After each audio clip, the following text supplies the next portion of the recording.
नमस्कार सर्वांना. टेक सरकारी या आपल्या मराठी युट्यूब चॅनलवरती मी तुमचं सर्वांचं स्वागत करतो.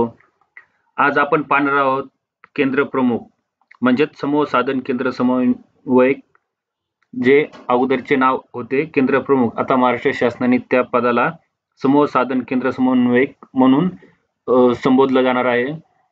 ही विभागीय भरती असणार आहे. सर्व आपल्या भावी शिक्षकांना या भरतीसाठी सर्वप्रथम मी शुभेच्छा देतो. आपण नवीन असाल तर आपल्या या टेक सरकार चॅनलवरती तुम्ही आपल्या चॅनलला सबस्क्राईब करा, लाईक करा, शेअर करा. सर्वात जास्त ही माहिती तुमच्या शिक्षक मित्रांपर्यंत जास्तीत जास्त पोहोचवा, जेणेकरून त्यांना या केंद्र प्रमुख भरतीसाठी लाभ घेता येईल. आपण उशीर न करता पाहूया ह्या भरतीसाठी कोण कोण पात्र असतील. ह्या भरतीसाठी एज्युकेशनल क्वालिफिकेशन काय असणार आहे, डॉक्युमेंट काय लागणार आहे, तारीख काय असणार आहे, हे सर्व आपण या व्हिडिओच्या माध्यमातून पाहणार आहोत. तुम्ही हा व्हिडिओ स्किप न करता शेवटपर्यंत नक्की पहा, तुम्हाला हा भरतीचा फायदा होईल.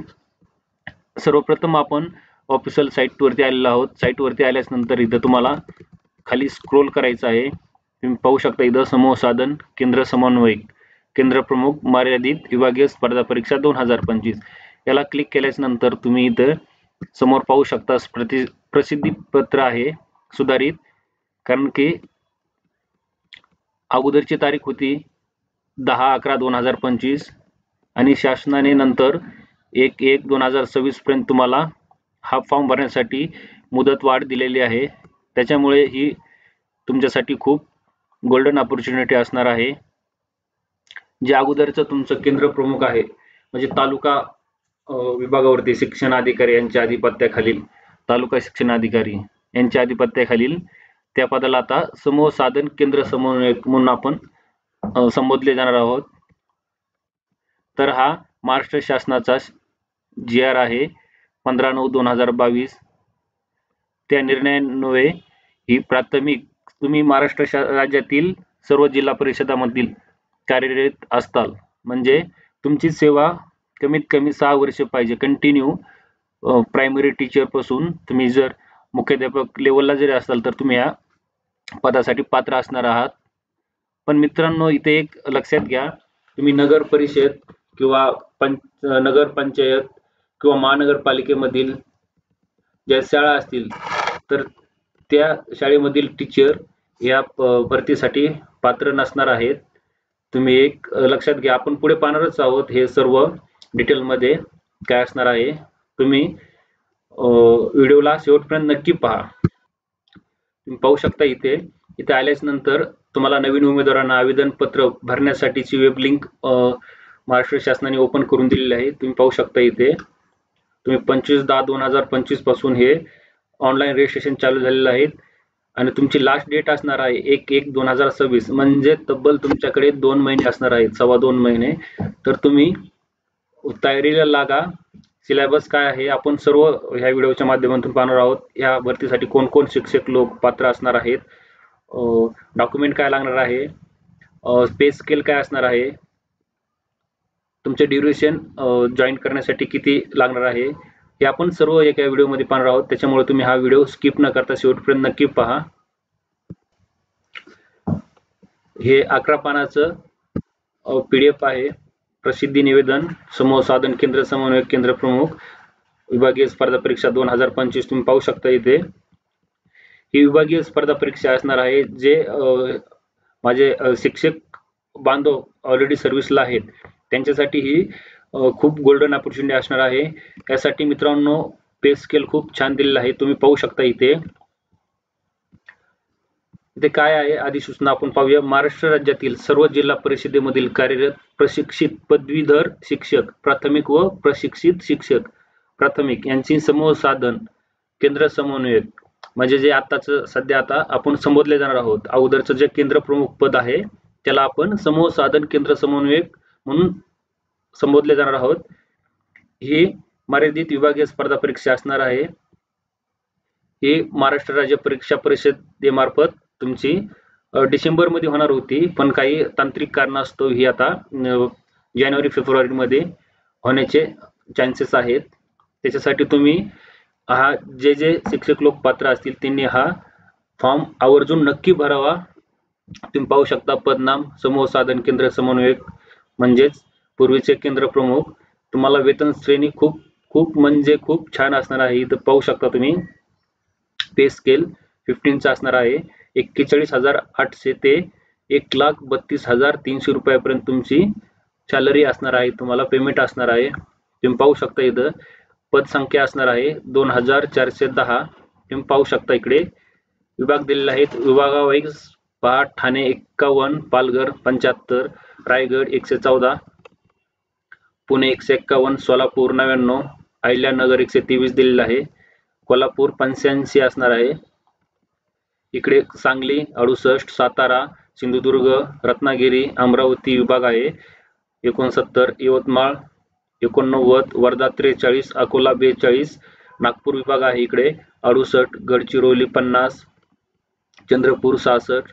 इकडे आपला छत्रपती संभाजीनगर विभाग आहे. तुम्ही पाहू शकता इथे छत्रपती संभाजीनगर जिल्ह्यासाठी 64 असणार आहेत. परभणी जिल्ह्यासाठी 43, आपल्या बीड जिल्ह्यासाठी 78 असणार आहेत. हिंगोली जिल्ह्यासाठी 34 असणार आहे. जालना 53 आहे. इकडे नाशिक विभागासाठी तुम्ही 122, नंदुरबार, धुळे, लातूर विभागासाठी 50, धाराशिवसाठी 40, नांदेडसाठी 87 या सर्व वॅकन्सी असणार आहेत. तर ह्या खूप मोठ्या वॅकन्सी असणार आहेत. ह्या काही डिपार्टमेंटल आणि काही प्रमोशन थ्रू भरल्या जाणार आहेत. त्याच्यामुळे तुम्ही ह्या पदाला नक्की अर्ज करा. तुमची शैक्षणिक पात्रता दिलेली आहे ते तुम्ही पाहू शकता इकडे. शासन निर्णय 18 जुलै 2025 च्या शासन निर्णयानुसार ही विभागीय स्पर्धा परीक्षा असणार आहे. पात्रता पहा तुम्ही इकडे. फक्त संबंधित जिल्हा परिषद मधील शाळेवर कार्यरत पात्र शिक्षक सदर परीक्षेसाठी अर्ज करण्यास पात्र आहे. संबंधित जिल्हा परिषदेव्यतिरिक्त जसे अन्य जिल्हा परिषद, नगरपंचायत, नगरपालिका, महानगरपालिका किंवा खाजगी संस्था मधील शिक्षक ह्या भरतीसाठी पात्र नाहीत. मित्रांनो, इथे ही बाब लक्षात घ्या. तुम्ही फक्त जिल्हा परिषदेमध्येच कार्यरत असाल तर तुम्ही ह्या पदासाठी अर्ज करू शकता. नगरपालिका, नगरपंचायत, महानगरपालिका या शाळेमधील शिक्षक लोक या पदासाठी पात्र नाहीत. तुम्ही पाहू शकता इथे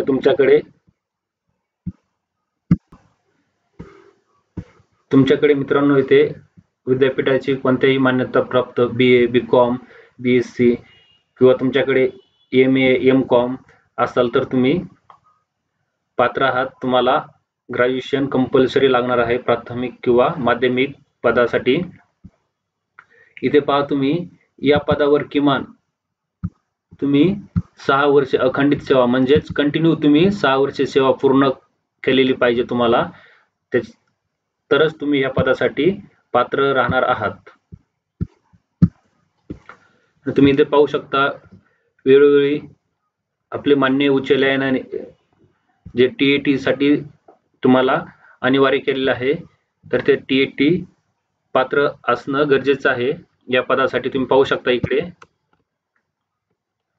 आरक्षण संदर्भात दिलेलं आहे. जे दिव्यांग असतील त्यांना 40% दिव्यांगाचे प्रमाणपत्र लागणार आहे. म्हणजे तुम्ही 40% दिव्यांग असलेलं प्रमाणपत्र लागणार आहे. हे तुम्ही इथं लक्षात घ्या. पूर्ण तुम्हाला तुमचा कालावधी दिनांक 18/3/2014 या शासन निर्णय आहे त्यानुसार तुम्हाला हे दिव्यांगाचं कालावधी त्याच्यामध्ये ग्राह्य धरला जाईल. तुम्ही पाहू शकता इकडे तुम्हाला जर दिव्यांगासाठी एक्स्ट्रा लेखनिक म्हणजे तुम्हाला लेखनिक पुरवणीबाबत अवगत करायचं आहे, तुम्हाला एक्स्ट्रा 20 मिनिटं टाइम दिला जाणार आहे पेपरमध्ये.